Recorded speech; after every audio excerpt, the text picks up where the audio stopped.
G'day and welcome to the Grow a Small Business Podcast. I'm your host, Troy Trewin. Each week, we speak with an owner who has grown a business with 5 to 30 team members to something bigger. Diving into their numbers and unearthing the pain they've experienced, we explore what they did to overcome each barrier and what they would do differently from day one. Let's get into it. We'll have all the show notes and any resources mentioned in the cast on our website. Bought 3 paint stores in 1996 with her husband. They grew that to 6 until their divorce in 2011. Aged 52, she decided to keep the business and grow, changing the model at the same time. Now they have 24 stores in 4 states of Australia, with half of those as franchises. They buy paint from manufacturers and sell to trade and retail, with most sales coming from trade in 2011. She focused on marketing and customer service to the retail channel, and now that is the majority of their sales. From 8 FTE in 1996 to now 65, including the 12 franchise businesses. Sales from 7 million in 2011 to now 27 million a year. Funded the business entirely from profits. The operations hire, which was the entire profit of the previous year, was the most stressful but best decision she made.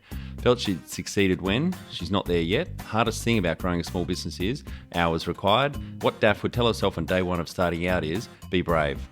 In episode 16, Steve talks to how he put sweat equity into a software company in Sydney and took it from 3 FTE to 88 with 12 million in sales, 2.2 million in profit, and listed on the ASX with a $27 million valuation 5.5 years later. Welcome everyone. Today I'm interviewing Daph Crowhurst from Crowies Paints based in Adelaide, South Australia. Thanks for your time today, Daph. No problems. Well, how we know each other, Peter, our podcast editor, reached out to help us balance up, get the ratio 50-50 male-female on the cast. So thank you very much for coming, for your time today. No problems. Happy to be here. Tell our audience a bit about your business, what it does and how it makes money. We sell paint.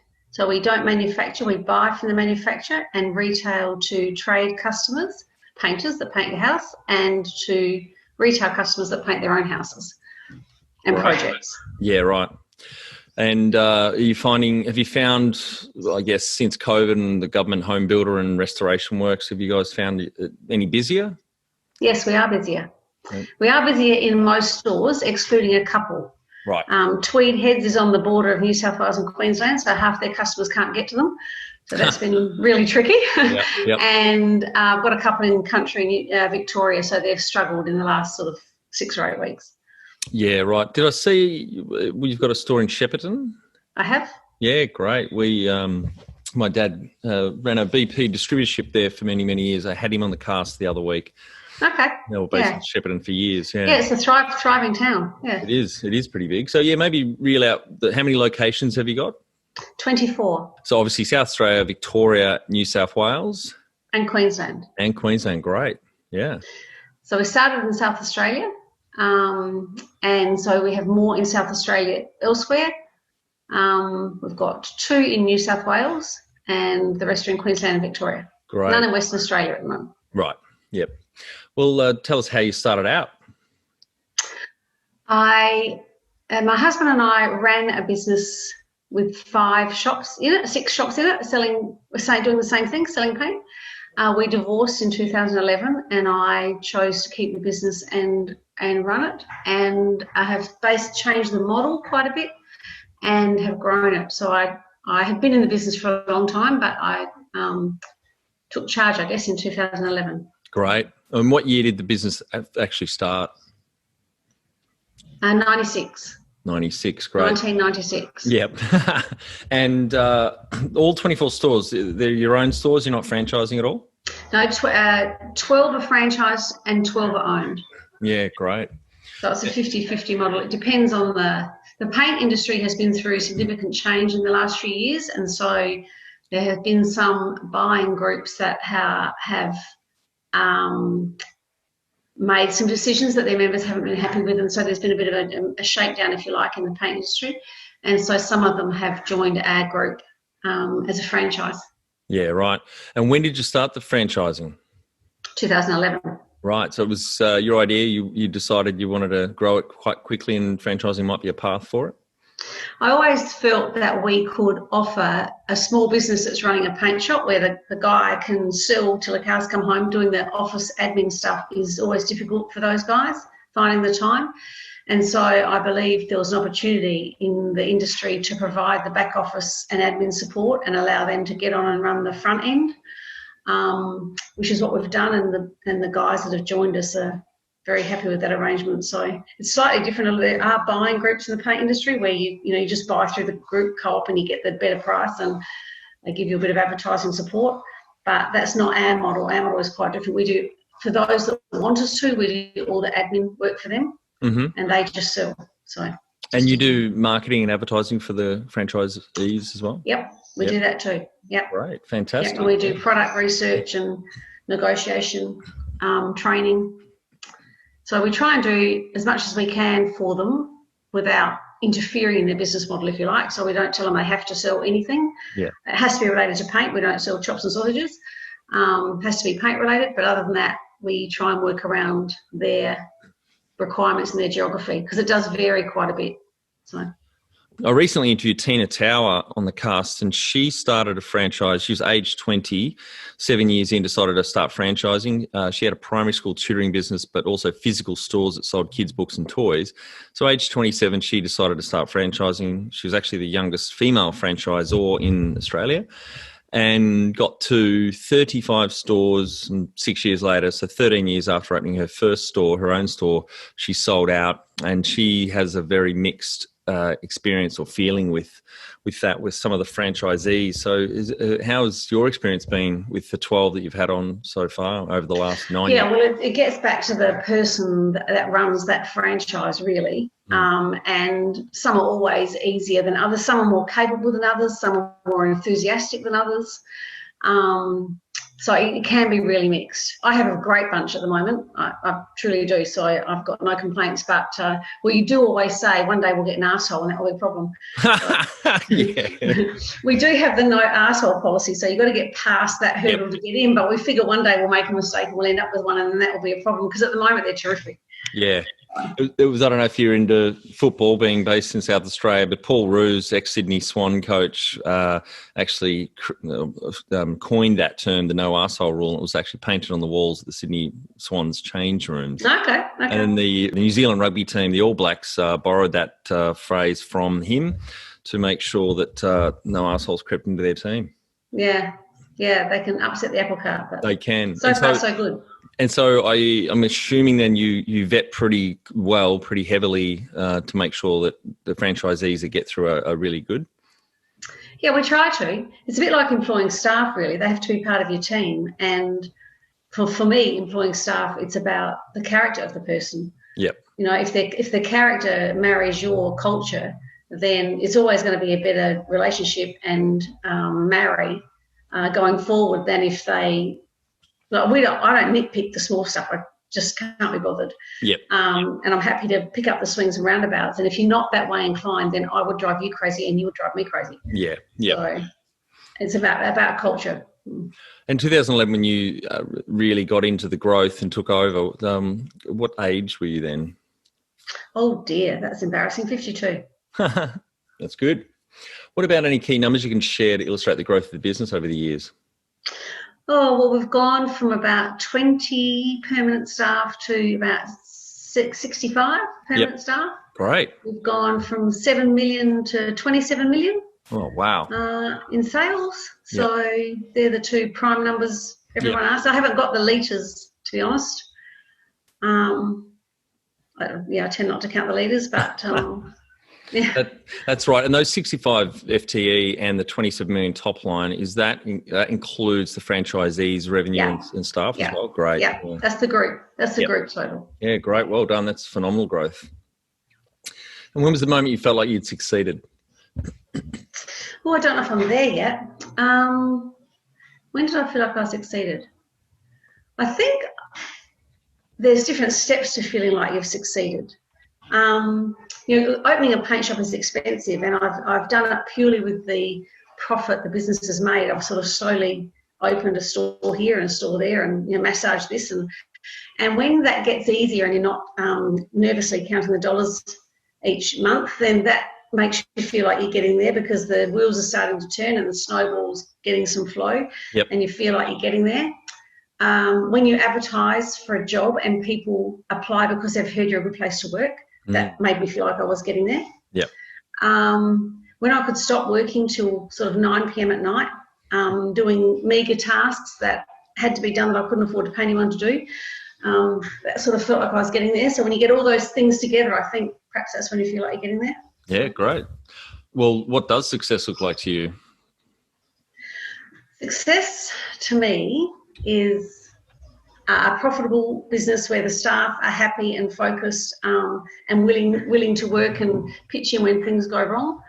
And I have, suppliers and franchisees knocking on my door. I think it's a place people want to be. That's success to me. Yeah, that's a good way. People want to be there. That's a great way to describe it.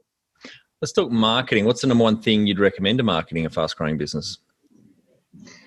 If you're growing my business, Yeah. paint's really different to every industry, and every young person I employ comes along with all these fabulous ideas that 90% we've tried. That, like, it's a really different industry.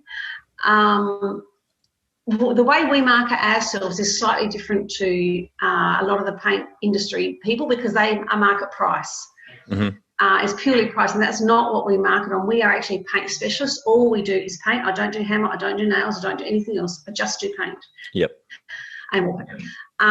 So we market ourselves as the paint specialists, and we will solve your problem. If you want to paint the ceiling and it's flaky and mouldy, or you've got a boat that's rusty, or you've got a fence that's whatever, the timber that's worn and weathered, we will solve your problem. And that's what we do. And so we market ourselves around that. We don't market ourselves around price. We market it around problem solving and product range to solve that. So yeah, it's a good way to do it, because it's very difficult to compete on price. Often it's just a race to the bottom, as you'd well know, and it's good to invest in the brand and marketing, so you are carving out a niche and a reputation as a specialist. Yeah. Like you said. Yeah, I can sell you paint to paint over any problem, and it will last. One of the questions in the store is, are you painting this because you're selling the house? Yeah, or are you painting this because the person before you was selling the house and you want it to be right? Like, which one are you doing here? Yeah. So there's always 2 or 3 solutions, but if you actually want the problem solved, then we're the ones to come to. Yeah, great. And I guess you'd obviously have different marketing to your 2 main customer segments, the retail and I guess the trade accounts. What kind of ratio is it? I'm assuming trade would be bigger by value than the retail customers? In 2011, when I took over, we sold more trade product to trade painters in dollar value than we sold to retail customers. But now that is the other way around. We sell more retail than we do to trade. Wow. Yeah. The trade hasn't really dropped. We've just grown the retail sales. So the trade is really easy to market yourself to, because they come in the door, they put themselves all over Google, and you can Google them and find them really easily. Yep. So they're easy to market to. You can ring them up and talk to them and offer them new products or whatever it is you've got going. But retail customers, it's a matter of top of mind, because no one suddenly walks down the road and decides they're going to paint their house today. It's one of those considered things that you've talked about for 6 months. The day's finally come, you've got leave and you have to do it. Yep. And so you drive to the place that you're going to choose to buy your paint from. So it's a matter of repetitive messaging to get that top of mind awareness, so that when they go to paint, what was the name of that place that I have to go to? Yep. That's the sort of marketing that's required for retail. And so I'm guessing then in the last 9 years, you've had a particular focus on the marketing to the retail segment. Yes. Yep. Yes, we've done an enormous amount of TV. We've done batches of radio. And we had the theme is that if you want to paint, then you want to get it right, then you need advice. Yep. And so you should go to Crowies because they know paint. That's Yep. basically the marketing campaign. Yeah, great. And funding your business, you said you've just funded it from profits organically. You haven't taken on investors or bank finance. No. Yeah, great. No. Well done. No, I've done it myself. And if you were to start up today with plenty of funding, would you go into your industry? That's a very hard one to answer, because I'm not in those circumstances. Probably I wouldn't go into it. Yep. It's a very learned, it's a little bit like, the paint industry is a little bit like motor car dealerships, in that it's very hard to open a paint shop without a manufacturer's support. Right. there are 4 major manufacturers in Australia. So it's Ford, Holden, Toyota, and Audi. They're the only cars you can buy. If you're going to open a car shop and you can't get one of them to support you, then you're not going to go very far. Yep. So you have to align yourself with a manufacturer, really. So you'd have to have some learned knowledge of the industry before you went into it, I think. Yep. I might just go back to starting out. So in 1996, I'm guessing 1 store. How many FTE did you have when you started out? No, we had 6 stores and we had about 21. Great. So what, you bought the business or you just started? I bought the business. Yeah. That was 1996?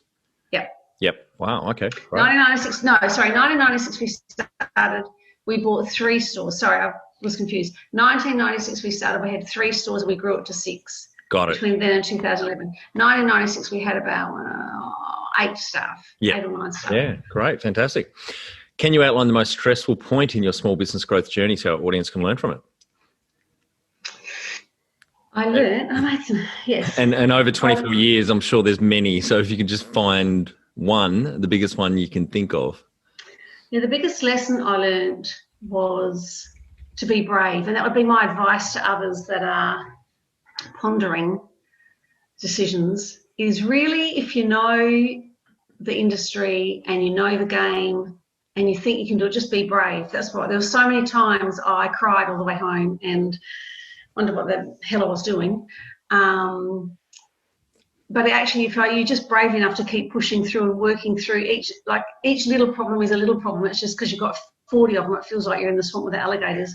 Yep. But if you actually just keep killing one alligator each time, then eventually the rest go away. Yeah. And so I think the biggest thing I learned was just to be brave. And I have a very open door policy with my staff. And some of them have been with me the whole time through the journey, and they have been very encouraging. And it was good for me to be able to voice my very raw feelings and fears and have them sort of support me and believe that I was on the right track and sort of give me some encouragement when I needed it. So I think I learned to be open and trust my staff and then be brave. Yep. You know, I took the job on and I was the leader, and there's no point standing at the bottom of the gully with the enemy down the bottom and wondering what you're going to do about it. You've just got to come up with a plan and you've got to get on with it. So you just have to be brave. Yep. Is there one particular stressful point, though, in your journey in business that you can think of? There was. In the first couple of years, the business started to grow and I became really overloaded, like all small businesses do, you know, and I was working really ridiculous hours. And I approached someone that I'd worked with previously in the paint industry. And he had a skill set that I really needed. And I approached him to work for me, and he came to work for me, but he was earning almost my entire profit of the year before. Wow. Yeah. And I really struggled to commit to that. It was the best thing I ever did. Absolutely the best thing I ever did, because all the thing, like so many alligators got taken out of the swamp when I just handed it over to somebody else who had more time and another skill set, and it was just a fabulous decision and enabled the business to sort of leapfrog forward. But pretty scary at the time. Really scary, really scary. And was that role in sales or more operations? No, operations. Yeah, great. Yeah. Operations. And what area in business do you feel you've had to work on the most to add the greatest value? Marketing I had to work on the most, because the business had never marketed itself the way the paint industry was working before. The manufacturer used to do the marketing, and then they stopped doing the marketing, but under the prior business management, we didn't do any marketing. And I decided that wasn't ever going to work. So we had to start doing the marketing. So I had to come up with some plan that A, I thought would work, and B, that I thought I could afford. And finding someone that would advertise in the manner that I wanted to was actually really tricky, because so many of them are younger and really just believe that, you know, Google it and Facebook it and send out emails and put it online, sales store on, is the way to go. And actually that wasn't the way to go in 2011. So, yeah, I think there's still some segments of industries that are still find great return on more traditional marketing, like you were saying, TV, radio, whereas a lot of people broadly would say that they don't work anymore. But for some sectors, they clearly do. Yeah, I think they do. Our industry is not, or our customers are not age specific. Yep. I have 18-year-old customers or 16-year-old customers, and I have 90-year-old customers. So it's not like I'm just aiming for the 18 to 30-year-olds. There's a whole It's range. more around the decision-making process of how people make the decision to paint, would you say? Yes, it is more about for us, it's about them recognising the finish that they want and that they need help to get the steps to get there. It's not just go and get a can of paint off the hardware shop shelf and go paint it because it says ceiling paint, you can paint your laundry ceiling with it. Actually, you can't. It'll boil off. Well, I learned something in every cast. There you go. And that's interesting, really interesting that the big manufacturers decided to stop marketing. When was that roughly? Did they? No, what they stopped doing was marketing the individual stores. They just marketed their brand. They used to market the stores. Got it. Mm-hmm. The chains of stores, but they stopped that a long time ago, and they only market themselves, which makes sense. I mean, but they only market themselves now, not the stores. Got it. Right. So it's up to the stores to market themselves. Yeah. So was that like early 2000s? Oh, possibly about when Bunnings came along, maybe. Yep. Right. Got it. And what have you enjoyed least about managing the fast growth? Oh, that work hours. The work hours. What about?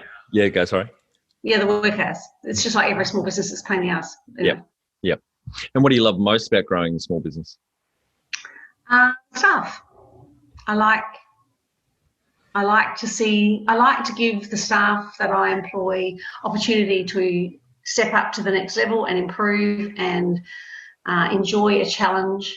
And that's the bit that I enjoy the most. Is I have got staff that have worked for me as uni kids that have continued through the business and now have really responsible jobs, and I absolutely love that. No, that's great. Yeah. And what's been the biggest mindset shift for you in your small business growth journey? Being brave, I think, because I was never the 51% owner. I was always the subordinate, and having to just be brave enough to lead with a smile on your face and lead with confidence, not with nervousness. Even though there's a cavalcade of shit coming down the hill behind you. That's right. That's right. Standing there smiling. That's right. Even though you're outnumbered 5-1 in the gully, just keep at it, boys. That's it. I've been there a few times. What's the number one habit you think a small business owner needs to develop and maintain? Know their customers and know their staff. Yep. Yeah, you have the best product in the world, but if you don't know your customers or your staff, you're screwed. Yep, good advice. Absolutely screwed. You can sell really lousy hot dogs and really average coffee and make money if your staff are fabulous and you know that's what your customers want. They want it fast, they want it now, and they don't actually care. Yep. So. Yeah, that's good. Yeah. Jump over to growersmallbusiness.com and leave your details to get a short 2-minute email I send on Fridays to help small business owners like you become better leaders. I include some reading or professional development resources I've discovered in the last week. Can you talk to how you've added people to the team, some wins, mistakes and advice for those listening? Yes, so my comments on that is that I hire for the personality. It really helps if they've got a skill set. You can teach most monkeys anything, to be honest, and I would rather teach someone something if they match my culture than have someone who was very good at their job but they just didn't match our culture and they were painful. So sometimes you interview somebody and they walk in the door and you think, how quickly can I end this interview? Every minute I'm here, I'm wasting and I just want to end it. And another one walks in and you sort, unless they do something really stupid, you're going to give them the job, even if they say, I'm getting married and I'm going away for 12 months and I've got 5 kids at home, whatever. You sort of work around all the issues if they match your culture. So my advice is to make sure they match your culture because you can teach them. Yeah, totally agree with that, Daph. There's a saying I use around recruiting when I'm coaching, and that is to hire for attitude and aptitude. You get a smart person that's got a great attitude, a team player, and a good cultural fit. You're going to be able to teach them the job because they're smart. Yeah, that's what I think. Yeah, that's what I think. That's what I think. Well, we're pretty flexible here. If there's no clock on it in the office, there's no clock on at 9 o'clock, off at 5. Yep. If your job's not done, then you better have a good explanation. Yeah. Well, that leads on to what are some things you recommend to building a sustainable and kick-ass culture to help with that growth? Openness. Openness in every form. Like if you're worried about something, it's worth talking to the staff about it. Openness and honesty, I think, are the two things that are most valuable as far in every form. What's going on in your personal life, what's happening in the finances of your business, what opportunities for growth there are. The number of times you say something and they say, "Well, I wouldn't go there. My uncle lives there, and that's a terrible town. The whole place is just shut down. They've just shut the mine and the hospital and the." Oh, really? So. Just be really open and really honest, and involve your staff. Therefore, you're sort of involving your staff in the decision-making process. They're having some input into the decision, or they've got the opportunity to have an input into the decisions you make. If I hire a new staff member and they're working...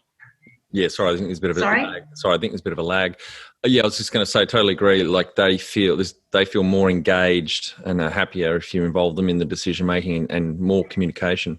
Yeah, and if I hire a new person, I don't just ask who they're reporting to. I ask everybody, how's Sally today? Yep. If they take more than 3 minutes to answer, it's like, oh, well, yeah. Sally's not going to cut it if it takes you that long to find something positive to say about Sally. I reckon she's out the door. Yeah. And tell our audience how you've handled balance. Oh, well, I handle that better some days than others. I guess you have to know yourself. So I'm blessed with an incredibly robust health system. I can work 18-hour days for a long time and don't get sick. So that puts me in the lucky boat. But if you're not in that boat, then you have to be careful, because the minute you start to feel like you're not coping, then I need to just create some space. Yeah. And have a few sleep-ins and a few bit of time out.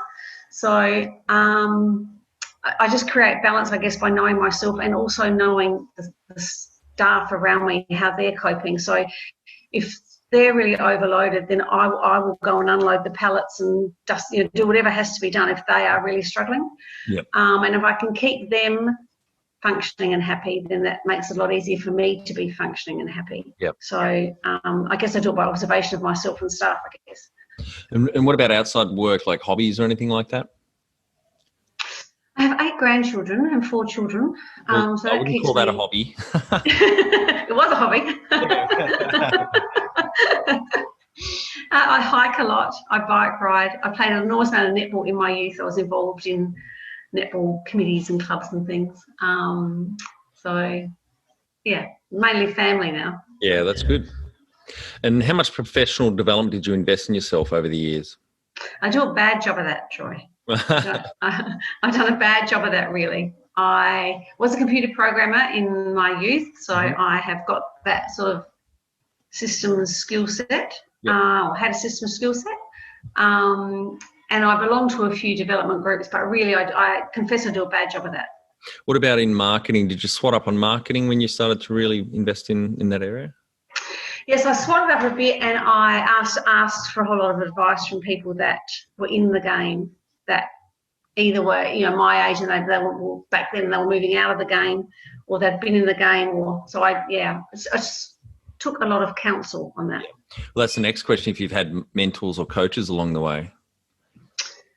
I have had, my staff has been a very good mentor to me. The senior staff, because I've got very long-term staff. I very rarely lose a staff member. I've got staff that have worked with me for 30 years. That's great. So I was able to use them as a counsel, and I do have a couple of business advisors that have been around, a lawyer and an accountant and a business associate that have been around for a long time on the edges of the game.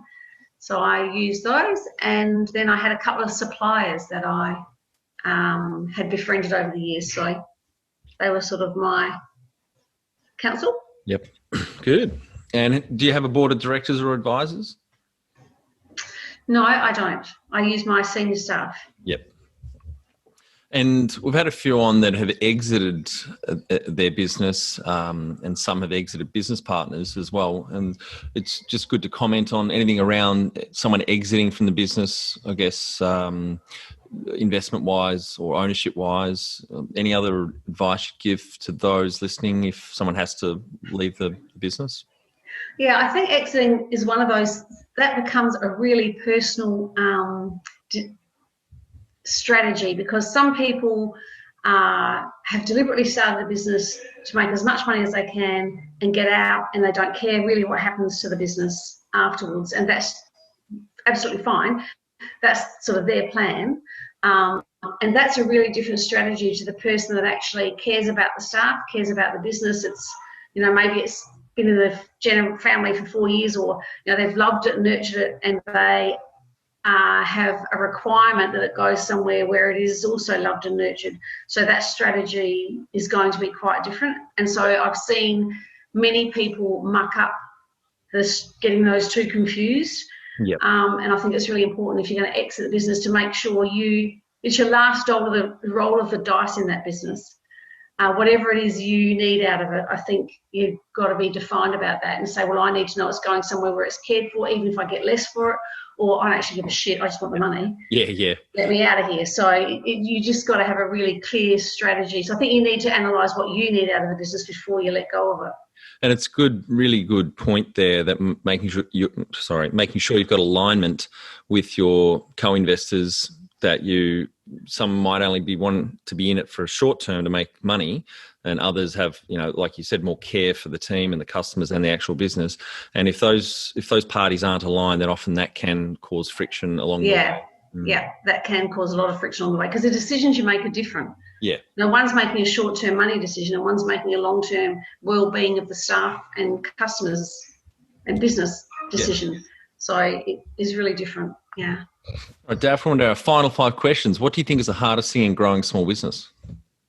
The hours required, without doubt. And favourite business book which has helped you the most? I don't have one. What about any podcasts or online learning tools you use for your own professional development? I use podcasts for relaxation, actually. So They've been great just to listen to conversations or put your podcast as a form of relaxation and unwinding, actually. Any good ones there on the list? Richard Feidler's Conversations, I enjoy. Yeah, I do too. Yeah. One tool you'd recommend to help grow a small business? Desire. Mm-hmm. And final question, what would you tell yourself on day one of starting out? And you can swear as much as you want. Do you really know what you're doing? No, I would just say be brave. Mm-hmm. Be brave. Right, terrific advice. And thank you so much for your time today. I think the audience will learn a lot from your journey. And that is phenomenal growth, taking over the reins in 2011, not last 9 years. It's just, it's terrific. 24 stores, 65 FTE. Well done, Daphne. Thank you. Thanks for your time. That's it. Thanks for listening. Please leave a review in iTunes or whatever platform you listen to us on. It means more small business owners will find our cast and help people with their business growth journey.